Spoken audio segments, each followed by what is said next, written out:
This radio show might make you cry, will probably make you angry, will most assuredly make you laugh, and is guaranteed to make you think. 3-6 Nation Radio, where no topic is too hot, no take is too cold, with Monica Livingston. 3-6 Nation Radio, in 3, 2, 1. Boom, we are here, 3-6 Nation Radio. I am Ivan Edward Woner, sitting here in for Monica Livingston. Lisa Hunter. Hi, everyone. Thanks running for Washington, D.C. City Council. That's right. I'm running for Ward 6. Oh, I'm so excited. I have not yet found someone that I was voting for who I loved more than I love Lisa. I'm going to let her... That's so I didn't sweet. tell you because I'm really excited. I'm going to let you touched. tell me That's really all of the nice. things that you're going to do Yes. in the city, but we're also going to talk about things that are happening in the city because I think that the best thing for anyone who is running for anything is to be actively engaged in what's Absolutely. going on and then talk about what they think about it like a person. Yeah, let's talk about all the things. Awesome, all Let's the do things. All right, but first, I've decided that I'm going to start out each episode, each day from me with a thank you. Because this is your nation, right? This is our nation, but it's yours. And if you're not being acknowledged out there, we're doing a disservice to you. So today, I want to give a big shout out to our teachers here in Washington, D.C. and in the nation. Yes. You have a thankless job, working more hours than you know. You are doing the Lord's work. I understand. I used to be a middle school teacher. Yep.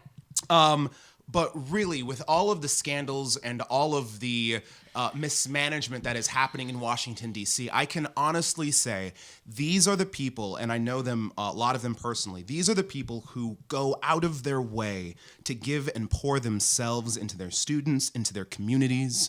These are people who are coming from all over the country even, Yes. coming to Washington, D.C., because it is a place that has need. Yes. And they are investing their time and their resources.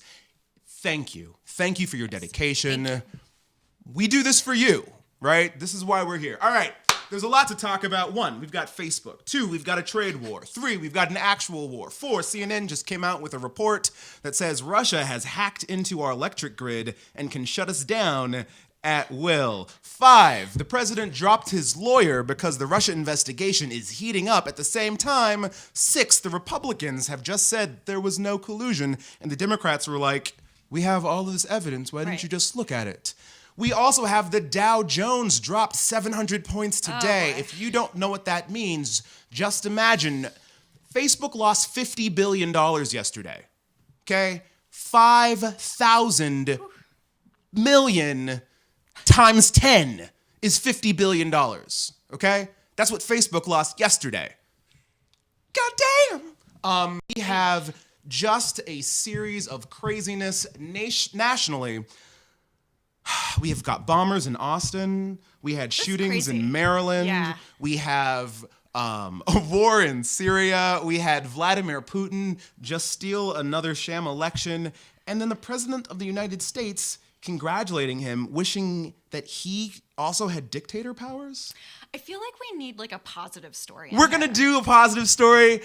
Okay. Teachers, thank you. No, we're Yes. going to do a lot of things today. There's a lot of craziness going on.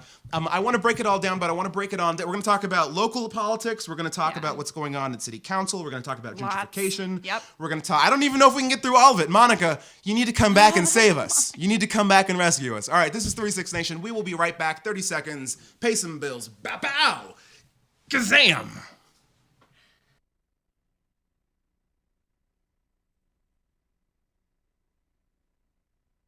Here at Lucky's, we see things differently and we invite you to do the same.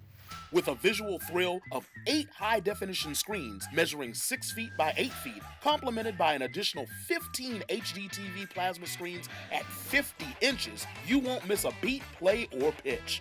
That's over 50 million pixels of rich high-definition action, allowing you to immerse yourself in a sports experience like no other. While you're here, if it's your appetite that needs satisfying, feast on a meal that only Lucky's can create. Prepared daily, Our fresh and diverse selection of dishes are assured to please the most difficult critic. And if that's not enough, try hitting our 3,000 square foot game room and jump full tilt into the latest and greatest interactive experiences. Track your gameplay every time you return, and you can also earn exclusive Lucky's rewards. All this entertainment is backed by a family-owned and operated business with over 30 years of experience, which is why you'll soon understand that Lucky's is more than just luck. Be sure to visit Lucky's Sports Theater at 7027 Manchester Boulevard in Alexandria, Virginia. If you're like me, you hate Facebook. Lisa, do you have Facebook? I do. I am on Facebook. I am on the Facebook more than once. I have a personal profile, Okay. and then I also have a web, like a page for my campaign. Do you know what's happening with Facebook? I mean, aside from the fact that there are too many ads. Yes, there are Which too many I ads. contribute to. Really sorry, but actually my ads are pretty cool. So. I saw your ads. We're gonna run one of your ads later. Yes. Yes, I didn't tell. Alright. It's all surprises for you. What? You don't. She doesn't even know what's going on today. No idea.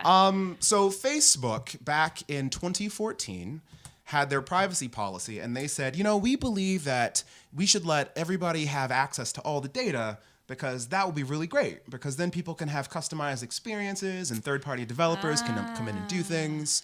And I don't know about you, but when I was a child, I was told not to talk to strangers on the internet and not to spend all my money on the websites because hackers will steal your things. Yeah. Turns out that because all of the information was public on Facebook, 50 million accounts were violated when people clicked on those personality quizzes. And so, what Harry Potter character are you? Right. And that not only gave access to your information, but everybody that you were connected with. Oh, no. And so all of your data and all of the data of everybody, what you liked, what you didn't like, who your friends were, where you're from, where your locations are, where you shop. That's so frightening. Everything. Yeah.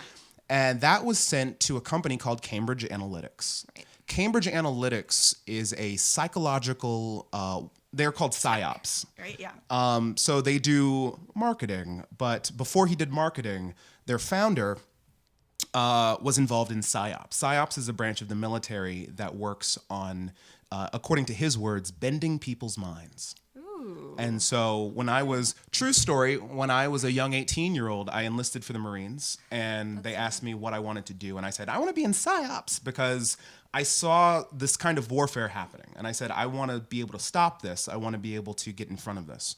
Well, they kicked me out because I have flat feet, but others went on and did it. And one of those people who went on and did it is Cambridge Analytics founder. He used the skills that he had at doing PsyOps to build these profiles to get everybody's information.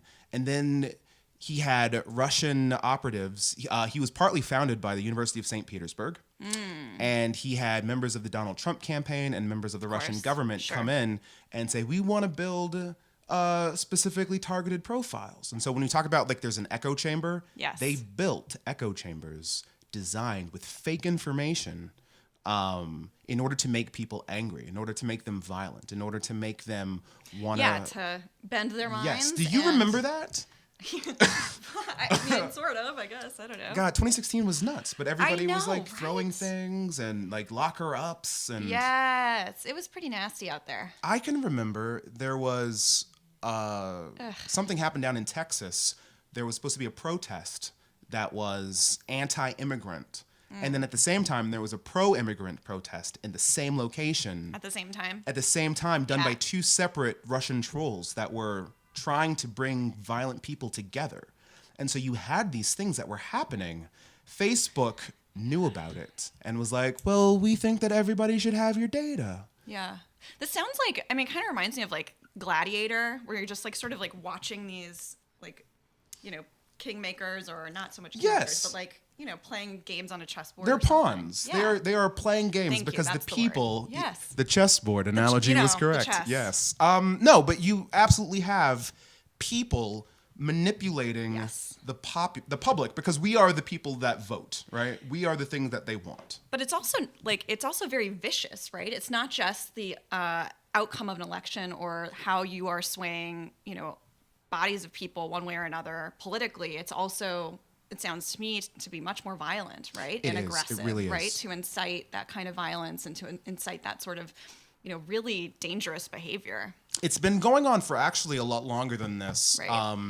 Obama. This is not, and for our Republican friends out there, this is not a Donald Trump phenomenon. Just to be sure, Obama used the similar methods In his campaigning. in campaigning. Yeah, absolutely. This was when Facebook was new, and everybody was like, "Oh my God, It we was have all this revolutionary, data. right? What do we do with it?" Yes. And Facebook was like, "We like this. Let's do this." And so, when you start creating tools, people exploit them. Yes. People use them. Yes. ISIS uses this. Yes. Right? We fight ISIS, and we say this is a problem, but then we say, well, it's fine if Apple does it. Well, it's fine if Russia does it. It's not fine if Russia does it. And so what you have is worse and worse characters figuring out how to use these tools. Right. And they're using them against us to hurt us. Part of the tactics, and I'm not going to go into history because you guys don't care about history, but in 1924, Mr. Edward Bernays came up with the techniques. These things have been going on for a long time in American politics, and so I think that right now, Mark Zuckerberg came out wanting to apologize. He's going to testify in front of Congress. Right. But there needs to be a question of where do we draw the line between corporate responsibility and privacy, Yeah. and information. Absolutely. And who has the keys to the castle ultimately, right? Right. And who can control what is seen and who sees it? Apple had a algorithm where they're bringing up news stories, and some of their news stories meet the threshold of I'm not going to say the word. This is legitimate news, and this is news that has not been verified. Right. Right. And so they have a very high threshold, but they also allow NRA TV. Right. And so the question was, well, how do you draw that line? And so the head of Apple Media I was listening to yesterday, he was trying to explain how they draw that line. He said, but we take it very seriously.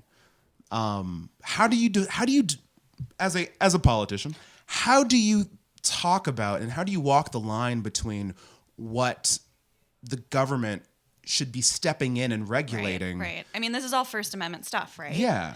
But I don't think that anybody who's sitting in a legislative seat can really comment on it without having the full. You need all the picture. information. You need it all. I mean, you can't just Everybody make wants it. stuff to happen, though, Yes. right? We want to be safe.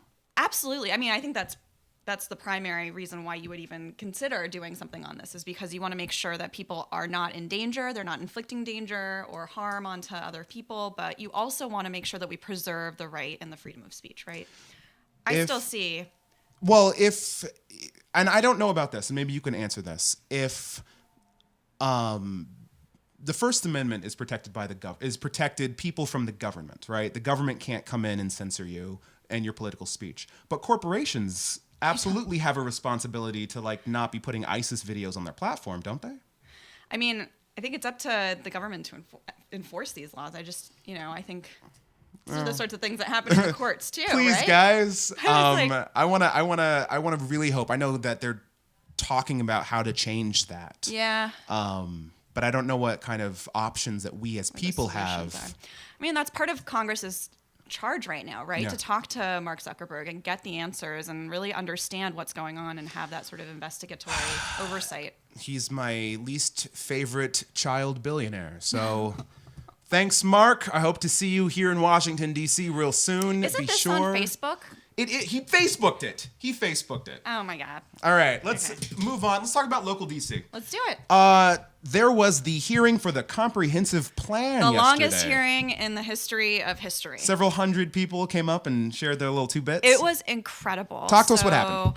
The comprehensive plan, for those of you that don't know, the comprehensive plan is this massive document, and it was passed in 2006. It's a 20-year plan that really dictates how the city of DC, the district, uses its land, and it also talks about historic preservation. It talks about density and where you can build and what you can build and all these sorts of things. It's a very dry document, but it is an incredibly important document. And so what happens is they're talking about 100,000 new residents in the city, right? A million. A million? Yeah, they want to reach 1 million. So the comprehensive plan has written into it from 2006. I don't know if you call it a goal, but the marker is 1 million by 2046, which is jaw-dropping, right? Because right now I guess in the last couple of weeks, Mayor Bowser announced that we are right around 700,000. So they want to add 250,000 people Well, yeah. over the next 20 years. Yeah. 300,000, which is crazy, right? I can't even imagine. Yeah. And so this document goes through an amendment process, right? Okay. So that's where we are this year. And it's a 20-year document. We're in 2018. We're going through the amendment process. The mayor's office has solicited input from the community and from stakeholders. They put out the first chapter of the comprehensive plan, which basically lays out what's in the comprehensive plan. It's kind of like the intro chapter. And it's redlined. And what it ends up doing is you see the red lines and they strike definitions. They add more ambiguity into what it means to have a moderate density housing unit. It's very technical, but by and large, all of the changes actually give more flexibility to what some call the developer community. Yes. To have more of more latitude in building some of their large scale building projects throughout the city. So I know over like in Southwest, Yes. there were some developments that were being built and they had a lot of low income housing that they bulldozed over and they built on top of it. Yes. Part of their conversation was you have to have a certain number of low income replacement houses. Affordable housing. In these buildings. Right. But they're not. They're not. So people who would normally afford the affordable housing can't afford anything. Yeah. And then there was supposed to be money set aside for them to be able to like transition into that. That was voted down? Yeah. So here's the problem with affordable housing. So we like to build these new glitzy, fancy buildings, which is all good and fine. And I'm all for, making sure that if we're going to develop something, it needs to be responsible and it needs to make sure that we are protecting our existing longtime residents in these neighborhoods, right? You can't sacrifice today for the future. Right. Got it. We've got people who are living here in the community now, right? So affordable housing is sort of a lofty term that we like to use. You might hear it thrown around, especially like in insider DC sort of world.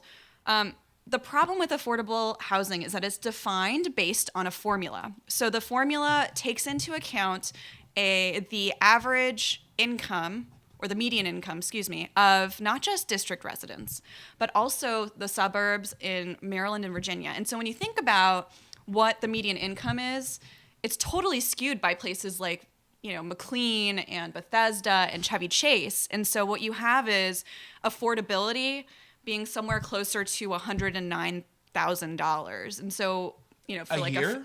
for like a family of four, I believe that is.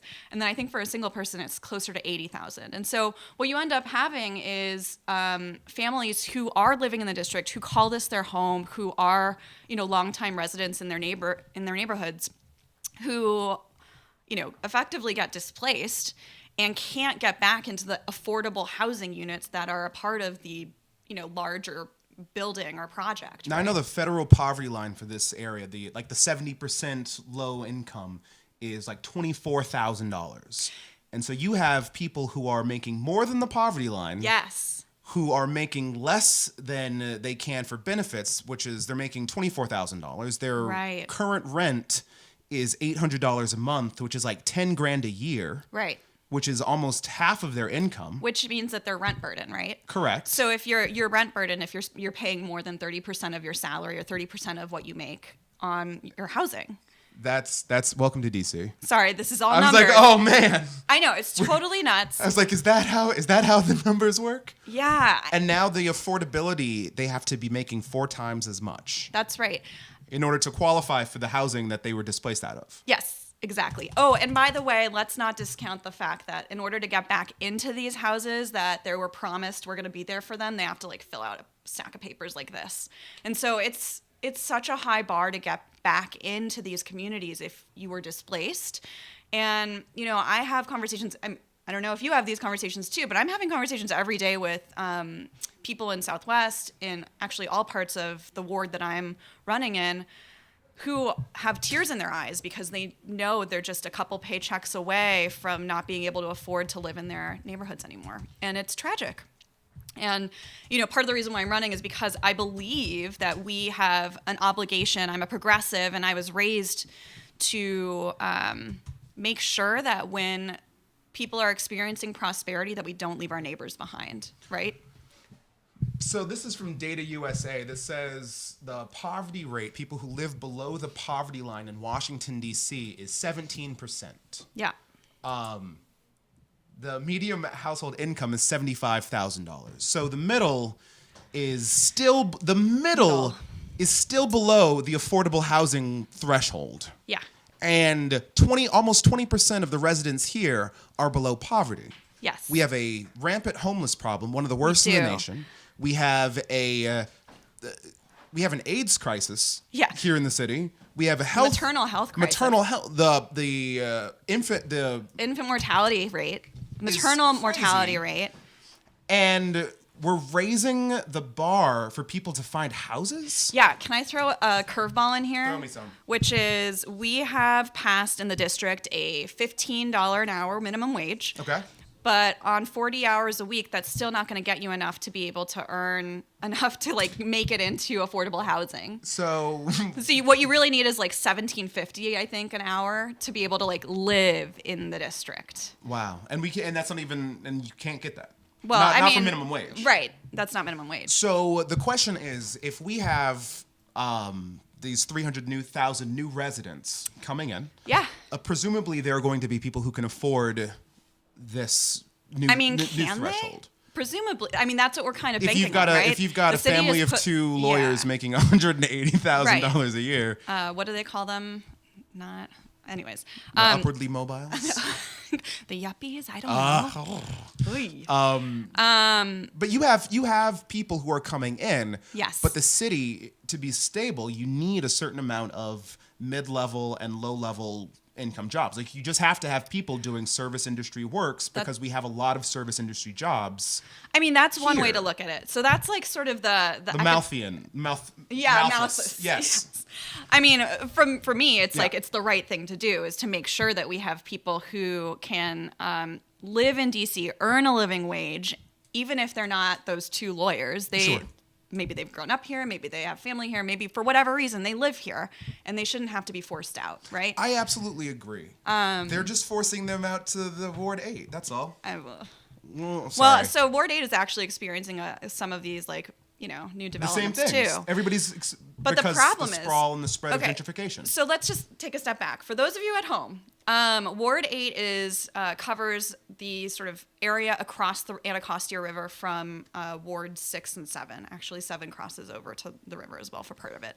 But this is the place where you have a lot of low income and a lot of issues around poverty. This is also where the epicenter is of our maternal health crisis, because we had the only maternal obstetrics ward in Southeast DC close because of patient quality and issues.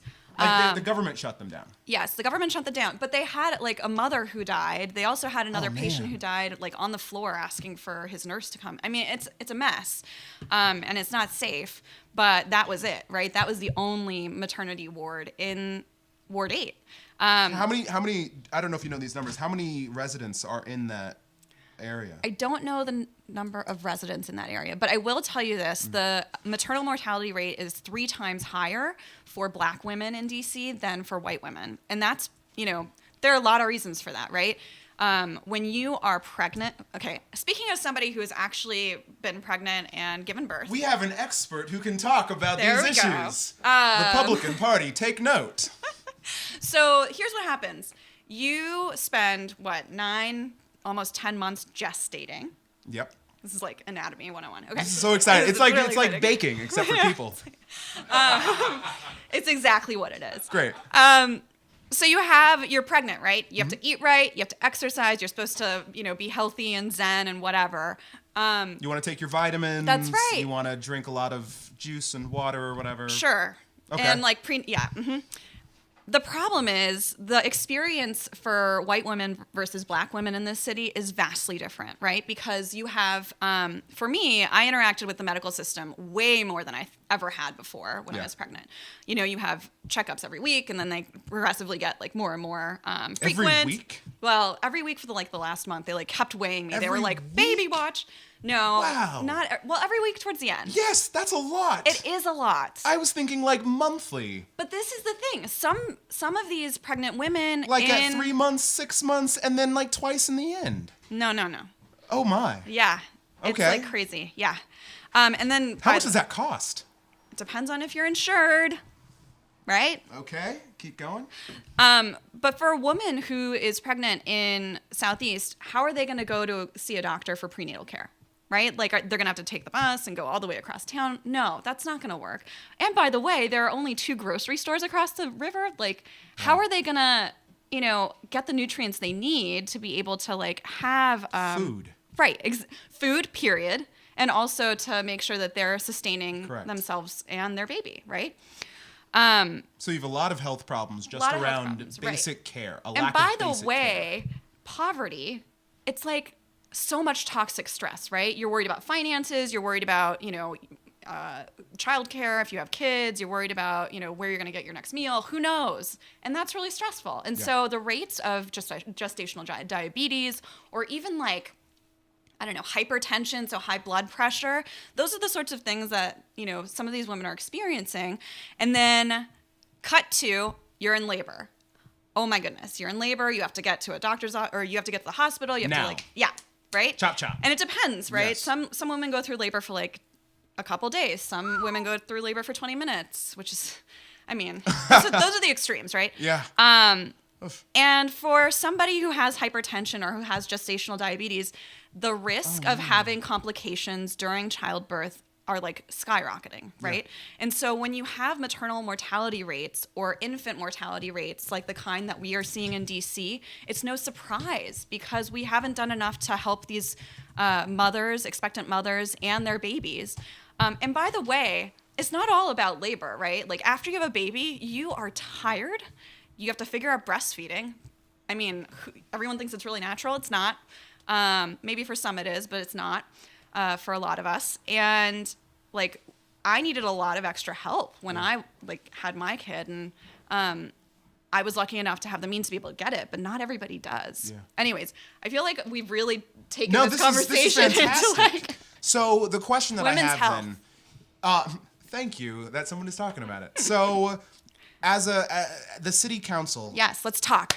As we are building, we're thinking about, I like to put everything in a holistic mind, right? Yes. Because we're talking about the comprehensive plan. Comprehensive sounds like it tries to touch everything. Mm-hmm. And it kind of does. We have all of these new people who are coming in. Yes. We have the residents who are here who are doing a lot of the essential jobs, drivers, and I think about the metro and the infrastructure and the just public making safety, the teaching, city run. All sorts of things. Yep. Those people are getting priced out. Yeah. The health of the people is collapsing. The disparities are outrageous. How can the city council? I'm just, this is kind of a rhetorical question, but I don't see how the city council can move forward. We're going to build a new house on top of the ruins of what they already have. They're not even fixing the foundation. They're not even investing in what's here. That's right. And schools, right? Let's talk about schools. We have the... I'm sorry. Yes. Before we move on to schools. Yes. I know. Sorry. So the one thing that I want to say about maternal mortality is I see your article here, which talks about the DC Council wants to understand why we have such horrendous mortality rates for women who give birth. And they have passed a bill that establishes a maternal mortality review committee. That is a mouthful. Maternal mortality. MMRC. Nice. This committee is a nice idea, and it's working in California, and I think there is a place for it. But my answer, and one of the reasons why I'm running, is what are we doing for women now? Correct. Today, right? Because we have women who are pregnant today who are dying today. Yes, and infants. Exactly. If we have this study and it goes forward, California style, right? You said, which is working. How long is the study, and then what happens at the end of the study, and then what moves on from there? What is the normal process of that? The whole point of the study and being able to do this is, data collection is an important piece of policymaking. I get it, right? We should do this. But I I am not interested in waiting for, I don't know, like another day, but frankly, like if they accelerated it, maybe a year, I can't. Accelerated is a year. Yeah, well, a year, 3 years, I don't know. It's a bureaucracy, right? And then after they get the data back, Then you understand why And then women they have are to dying. decide But to it's do like, something. we know some of the problems. Let's get to that right now. like health, like Like food, health. Exactly. like transportation, Like, like having a so clinic someplace nearby. If I was like, so just being totally Pollyanna about this. Yes.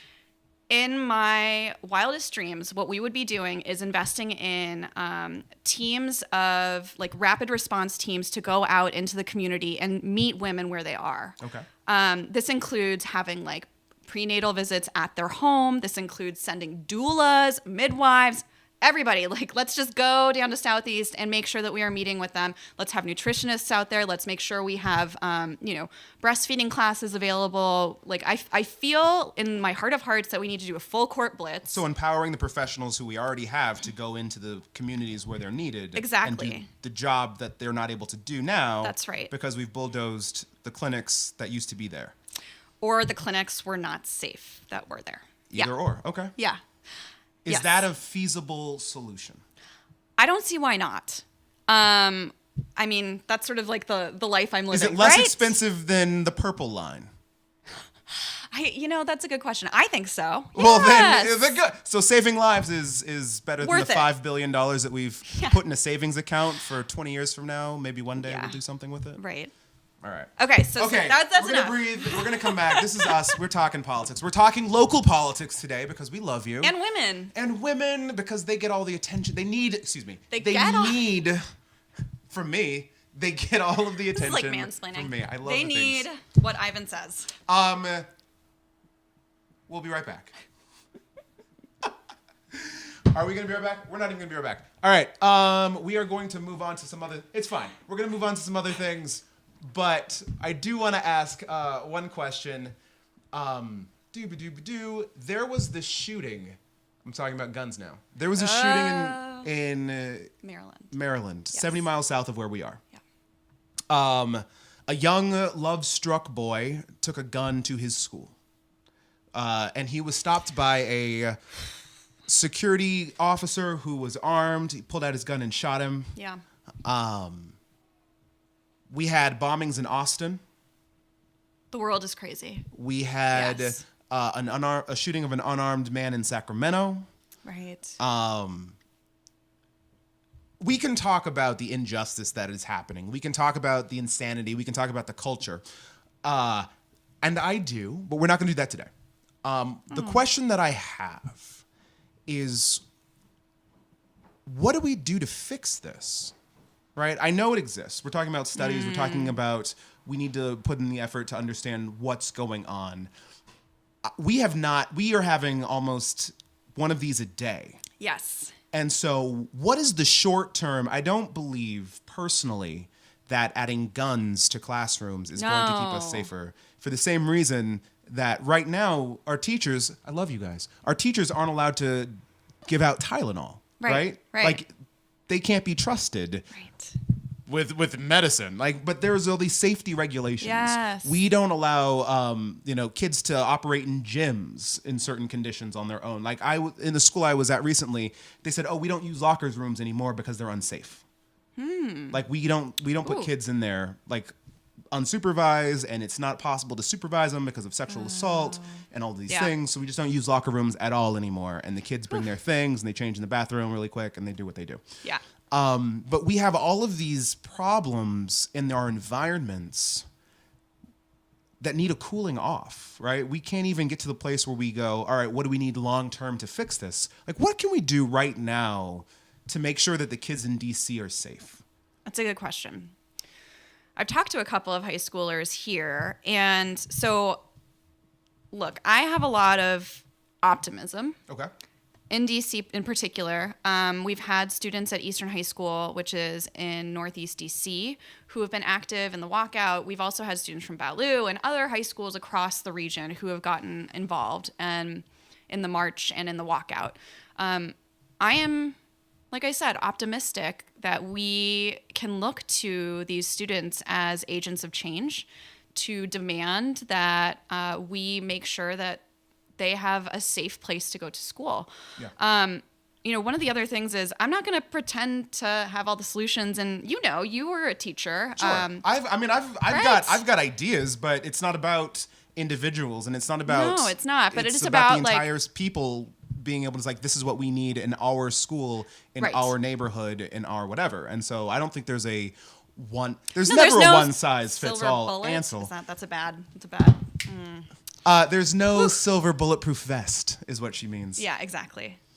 And so, But there is, I think that, one, we talk about the conditions in school are rough Yes. anyway. The stress of school is super high. toxic stress. The the health issues and the emotional regulation is super low. We talk Yeah. about, I can remember we would have the resource rooms where we would shiv these kids and we would lock them in there while we couldn't control them. And so you had a lot of anger and a lot of violence simply due to the fact that kids, in my experience, they felt like they were wasting their time. Yeah. They felt like they were being forced to do these stupid things that didn't pay off so that they could pass some fake tests so that somebody else could get a good score on a thing Yep. so that they could go off and not get a job. Right. And they, I was dealing with middle schoolers who could not read, who were in 8th grade, who had a 1st grade reading level. And they look at Yes. me going, come on, it's a joke, right? Right. This isn't serious. Let me tell you something. Actually, I learned this about our DC education and sort of the disparities that we're seeing in DC, Okay. which is it's a frightening statistic. So 94% of white 3rd graders in DC read at or above reading level. 94% of white 3rd graders. Okay. Okay.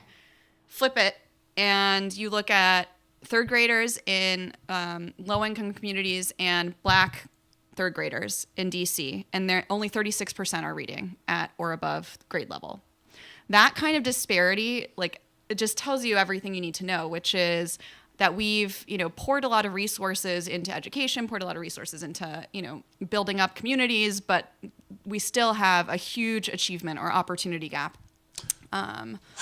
I think with numbers like that, though, Yeah. a couple things are telling. Number one, it's that teachers know how to teach, They do. right? Yeah. If you can hit a almost 100% threshold, it's not your technique that's at fault, Right. right? Because it's possible.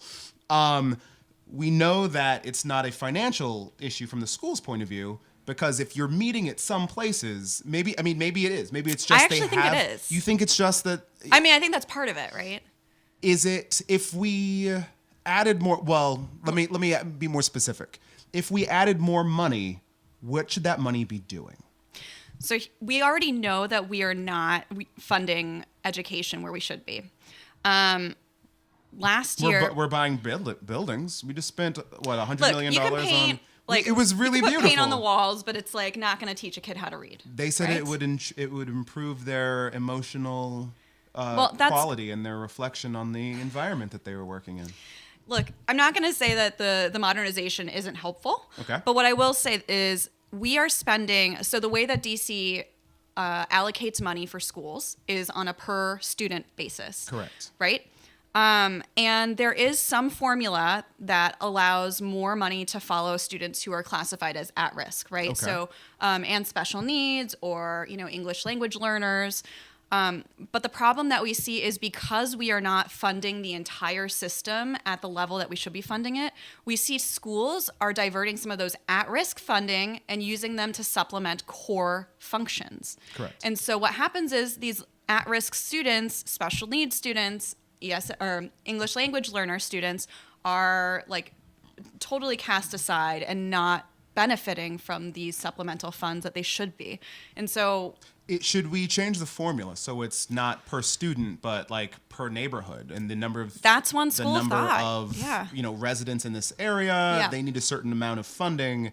They can do and build the school that they need based on their population. I mean, sometimes it's not even just building the school bricks and mortar, Well, but yeah, right? but It's building the curriculum or investing in the personnel, the right Yeah. teachers, the right or more teachers, more support. I mean, the other thing is we have teacher turnover. You know about this, Oh, right? man. Burnout. The average teacher spends less than 4 years as a teacher. And Yes. so someone who burn comes out. in and spends 4 years studying education and then leaves in 3, Yeah. you have a real problem. And I think that's a nationwide problem. And I think it's just we don't When we don't sign our teachers union contract for 5 years. We don't have mentors that are proper. We don't have structures that we throw our new teachers in the deep end and we make them do the hardest work. Yeah. We take the Yeah. teachers who have the most experience and we move them to the places that are already the most successful. We have schools that use teacher as fodder, using Teach for America people just because they know that they can get more stretch for their dollar. Yeah. I can get 3 teachers for the price of 1. Interesting. And so, you do have these kind of calculations that they say, well, I can have 1 really good teacher or I can have 3 really bad teachers and one of them might turn out. Right. And so the kind of stress that puts on a new teacher, it's no wonder that they have burnout rates. Oh, yeah. They And are then being thrown into the fire. And then they're being evaluated based on how their students do on one day on one standardized test. Which is and like a according whole to other. the American Statistical Association, which the DC Council yeah. and the National Economics Association, which the DC Council had come in and do surveys, they said the things that you are trying to accomplish are not being accomplished with the Right. measures and the rubrics that you are setting up to accomplish them. That's a whole nother conversation. We'll do that next week. I think one of the really big solutions Yes. to this problem is what they're doing in Baltimore. What are they doing in Baltimore? They're doing it's called the community school model. Oh, yes. Where they have Yeah. wraparound services inside that school. So the school itself, the building, is a hub of healthcare, of Yep. food services, of education for reading. Yes. And the principal of the school only does education. They don't worry about Like administration? they don't worry about like the healthcare side of things. Oh, They I don't see worry what about you're the saying. after school kind Yeah. of things. And they have a resource principal basically who's in charge of coordinating with mental health Yes. professionals Yes. and coordinating. I know in Baltimore, they partner with Johns Hopkins. And so they have a mental health clinic Yeah. from the school that they have in their high schools. Yeah. And so grad students who are training to be mental health professionals do their practicums in the high schools with students who are needing mental health services. And so it provides this feedback. That's and when you awesome. have so many really cool. universities, Georgetown, George Washington, George Mason, American, Howard. all you people over here, we have so many opportunities Yes. to do that work. We just need to bring them in and provide an opportunity. But we would have to really think about doing schools in the district differently.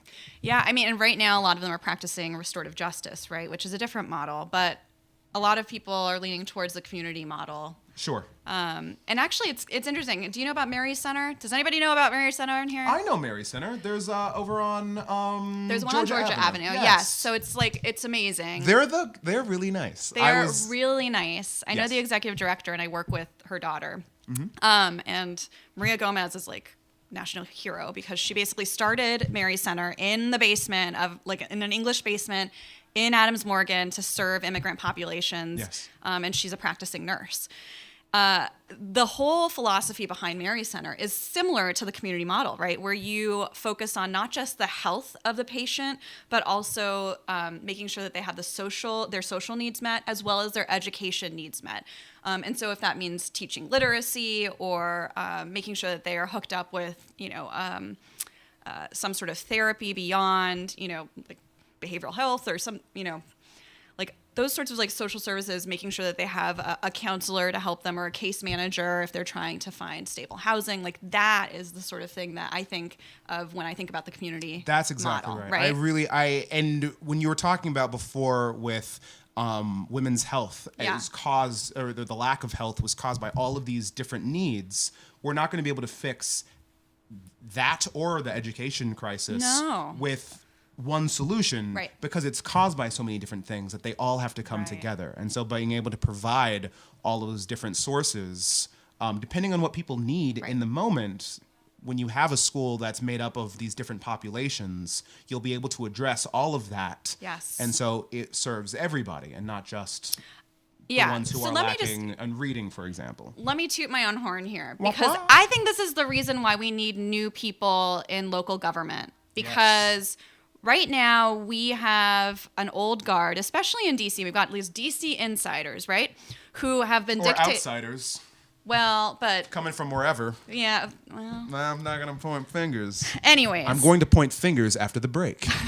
Keep going. But, you know, it's a simple point where we have this establishment that has been in power and legislating for, you know, a really progressive city, but not really doing much to address some of our issues that we have today. They speak a good game. They talk a good game, but whether there's follow through is another thing. Correct. And that's the most important part.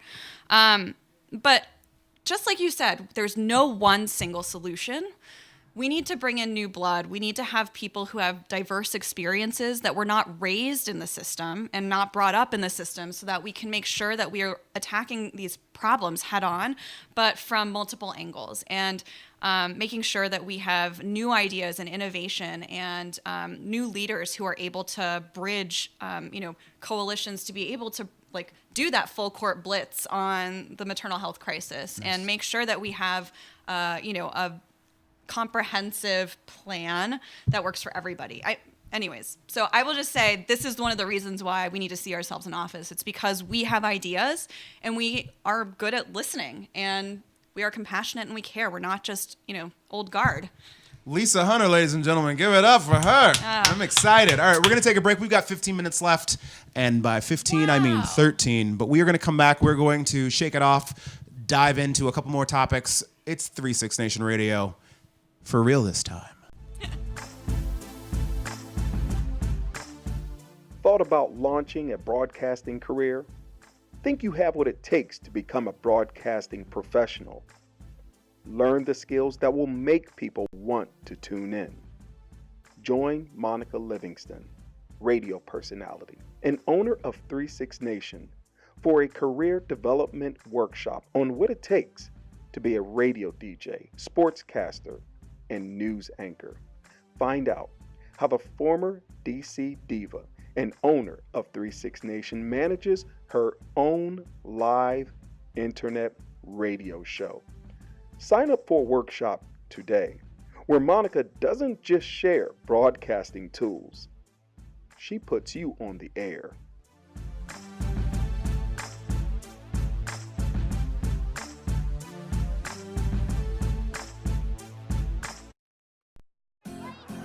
Come on, hustle, hustle, hustle, hustle.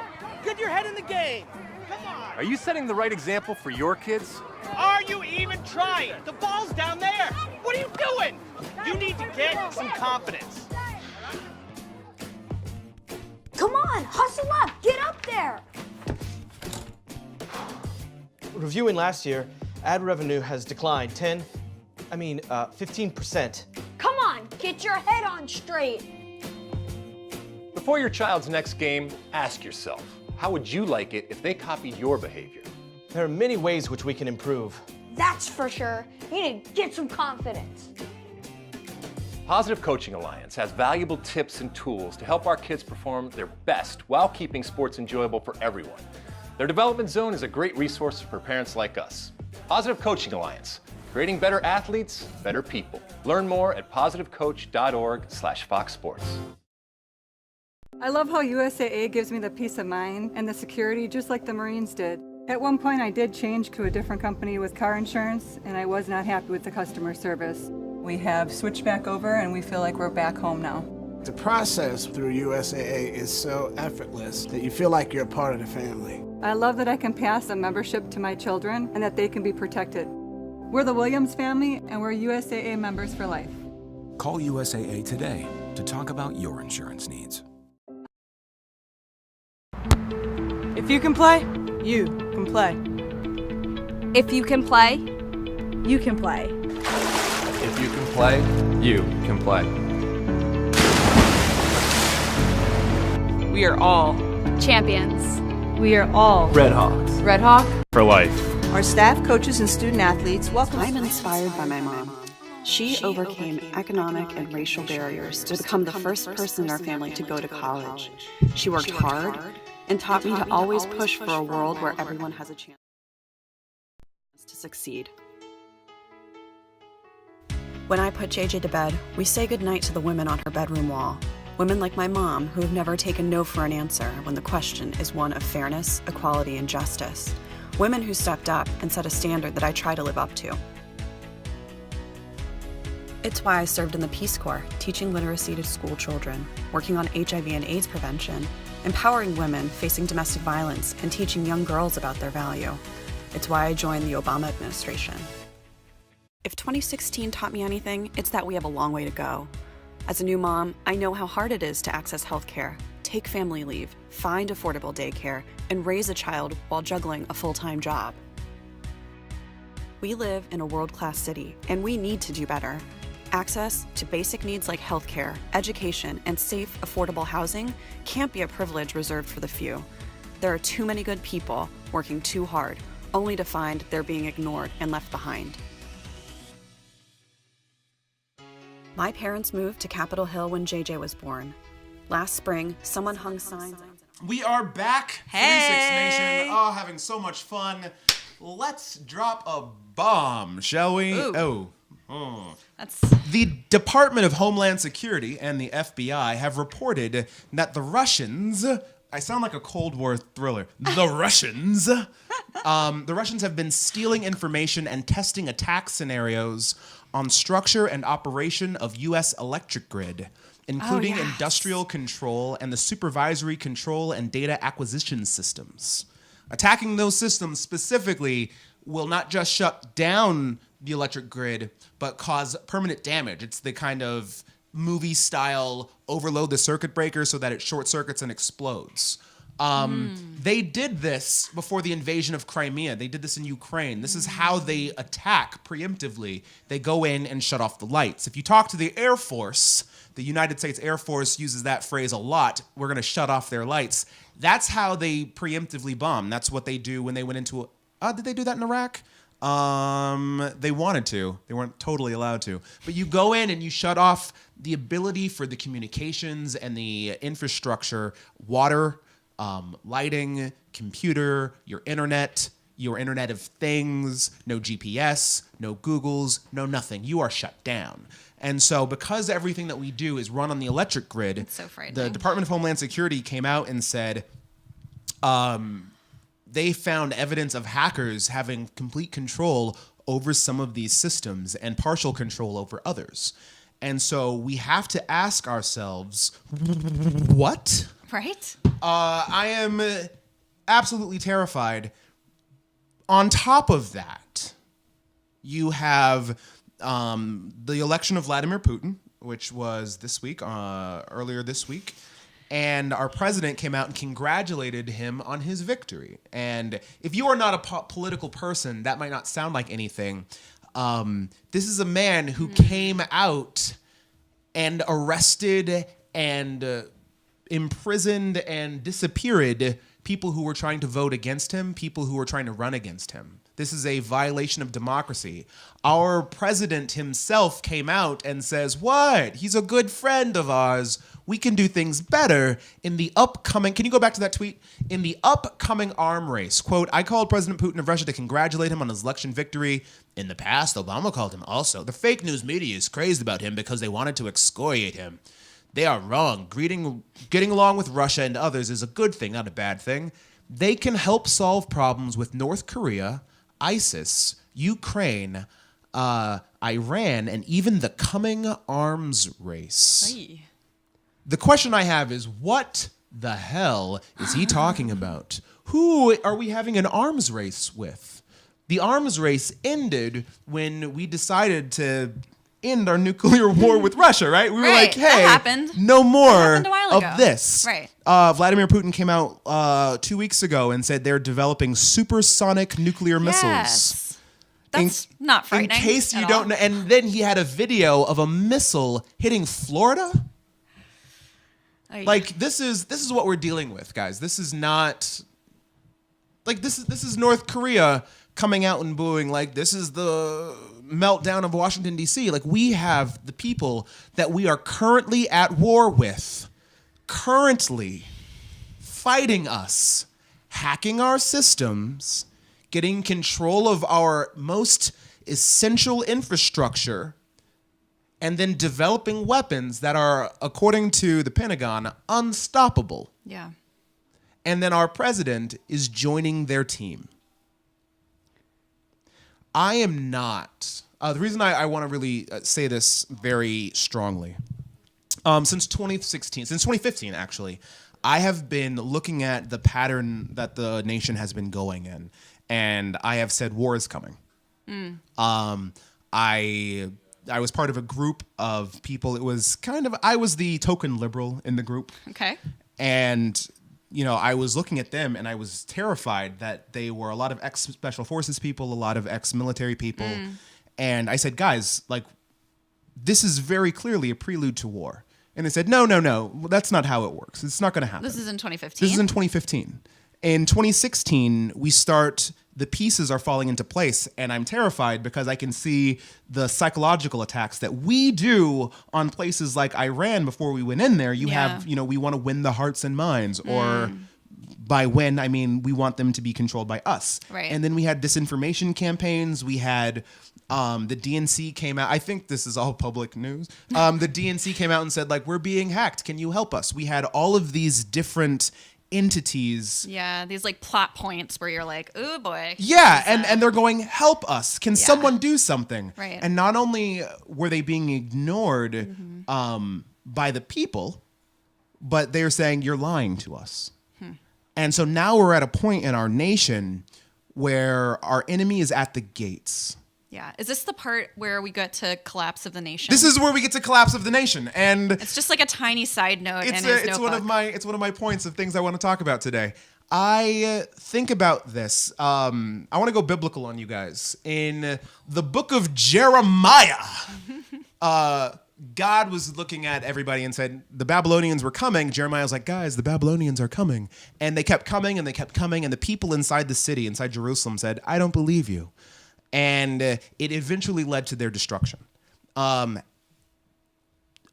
and again throughout history, that same pattern happens where you have revolutions building, you have wars building, and the people themselves go, meh, I don't believe this is going to happen. World War II was like that with the rise of Hitler. We had the French Revolution with the rise of the Jacobins. We had the collapse of Guatemala. We had the collapse of Russia in 1991. You have all of these repeated events where the people ignore very clear warning signs.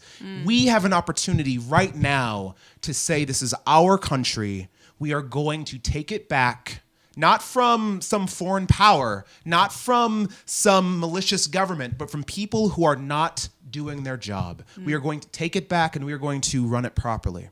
That's the responsibility of the people. That is the responsibility of every citizen to get out there and vote. We can't have a 50% voter turnout. Every person needs to step up, be responsible, and it doesn't matter what you think about one side or the other. This is the United States of America.